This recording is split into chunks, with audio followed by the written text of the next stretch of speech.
जय हिंद बच्चों। मेरे इस YouTube चैनल एसकेएस क्लासेस में सबका स्वागत है। आज हम 10वीं कक्षा का नवमः पाठ यानी 9वां पाठ सूक्तयः का अध्ययन करेंगे। सूक्तयः का अर्थ है सुंदर उक्तियां यानी सुंदर वचन। तो आइए पहले इस पाठ के बारे में हम जान लेते हैं। यह पाठ मूल रूप से तमिल भाषा का एक ग्रंथ है, तिरुकुरुल। इस तिरुकुरुल नामक ग्रंथ से लिया गया है। यह ग्रंथ तमिल भाषा का वेद कहलाता है। इसके प्रणेता है तिरुवल्लुवर और प्रथम शताब्दी में इसका समय स्वीकार किया गया है। धर्म, अर्थ, काम, मोक्ष इत्यादि से संपादित यह ग्रंथ है और 3 भागों में विभक्त है।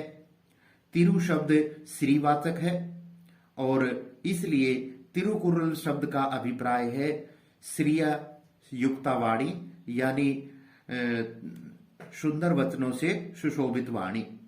इस ग्रंथ में मानवों के लिए जीवनोपयोगी सत्य सरस का बोध करवाया गया है। तो इन श्लोकों के माध्यम से बड़ी अच्छी जीवनोपयोगी शिक्षा दी गई है। तो मेरी बच्चों से प्रार्थना है कि इन श्लोकों को अच्छी तरह से समझें और अपने जीवन में इनका उपयोग करें। तो आइए श्लोकों का अध्ययन करते हैं। प्रथम श्लोक है, पिता यच्छति पुत्राय बाल्ये विद्या धनम महत पिता अस्य किम किम तपस्ते तेपे इति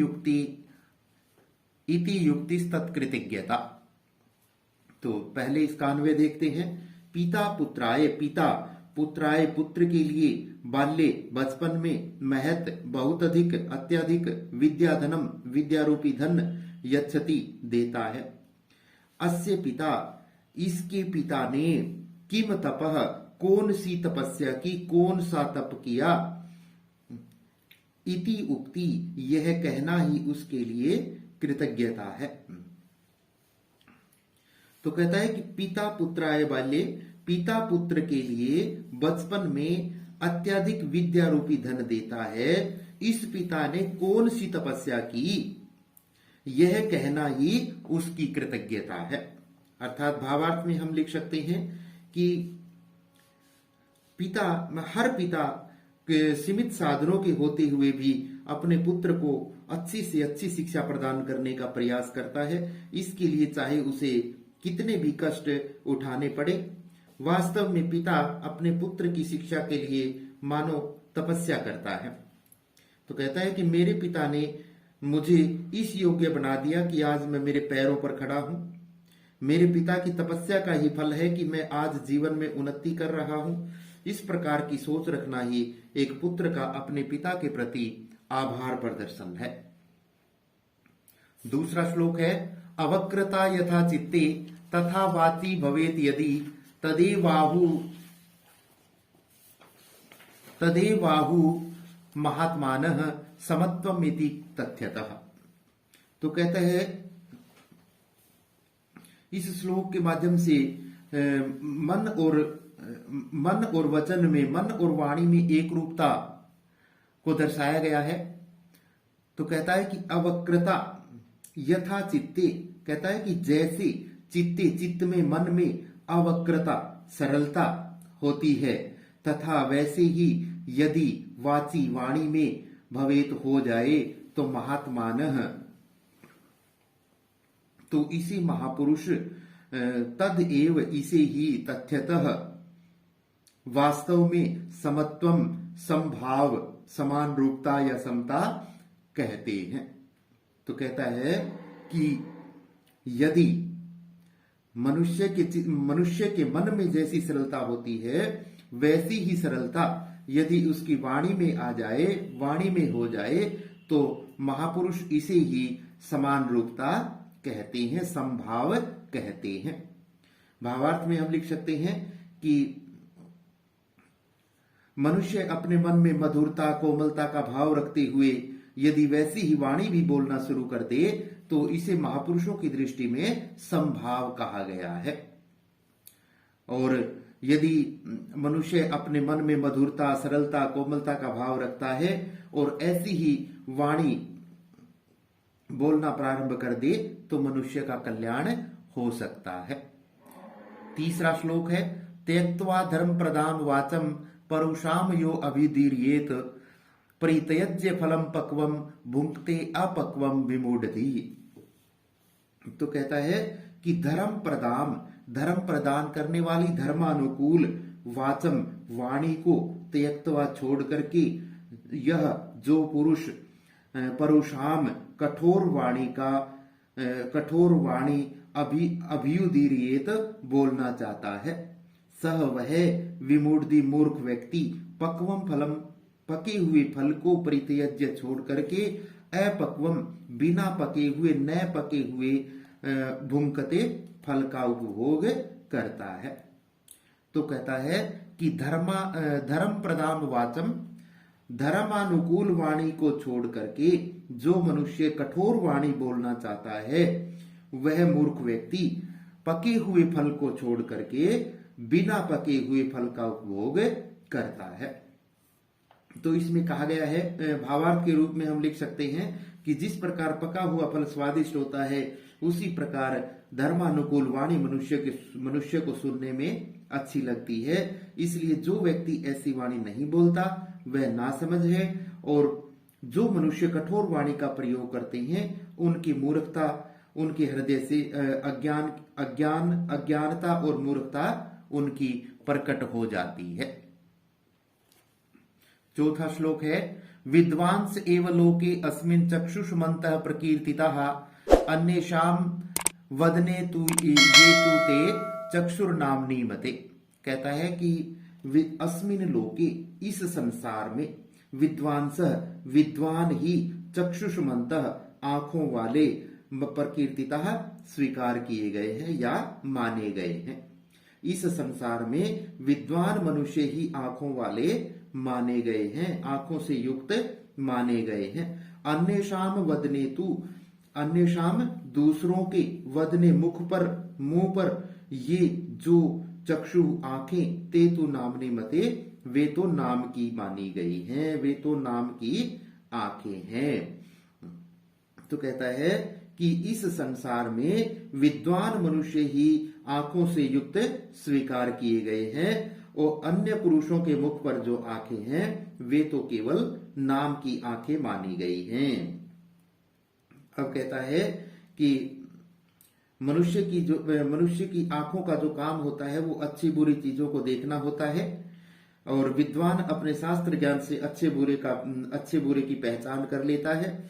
इसलिए कहा गया है कि दूसरे व्यक्तियों के मुख पर जो आंखें हैं वो तो केवल नाम की हैं, वास्तविक आंखें तो शास्त्र ज्ञानियों की हैं जो शास्त्र ज्ञान प्रदान करती हैं, और शास्त्र ज्ञान विद्वानों को ही होता है।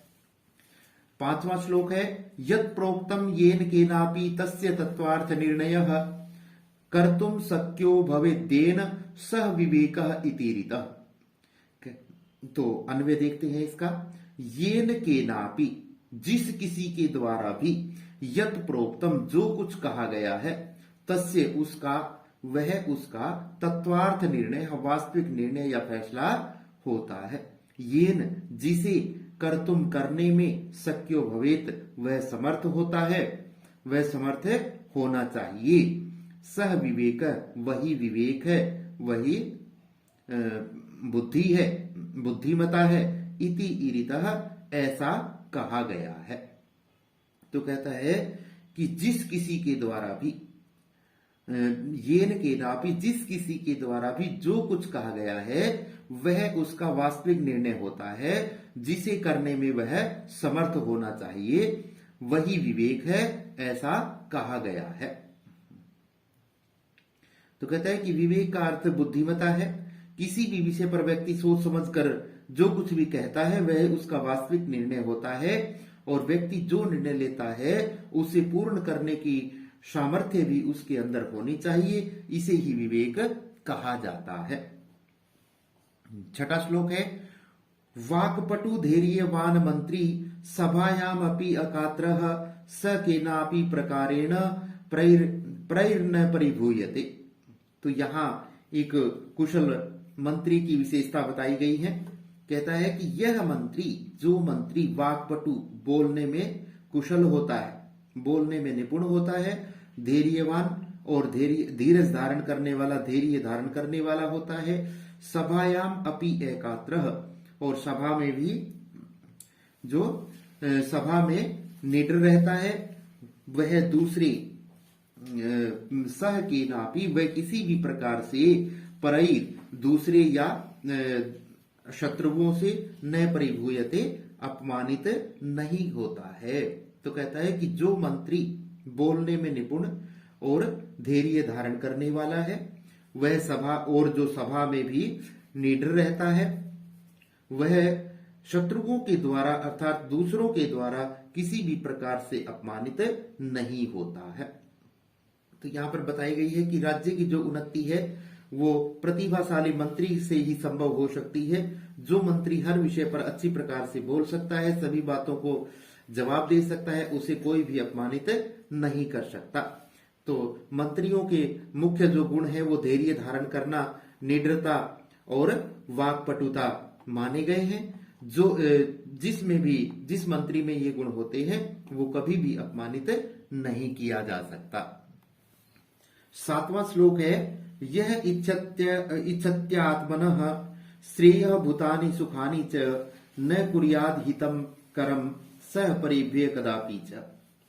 तो इसका अन्वय देखते हैं। यह जो आत्मनः अपना श्रेय कल्याण, प्रभुतानि सुखानि च, और प्रभुतानि अत्यधिक सुखानि सुख इच्छति चाहता है, सह वह परिभ्य दूसरों के लिए अहितम करम, अहितकर कर्म या भलाई से रहित कर्म, न अपि कदापि कभी भी न कुर्यात नहीं करे।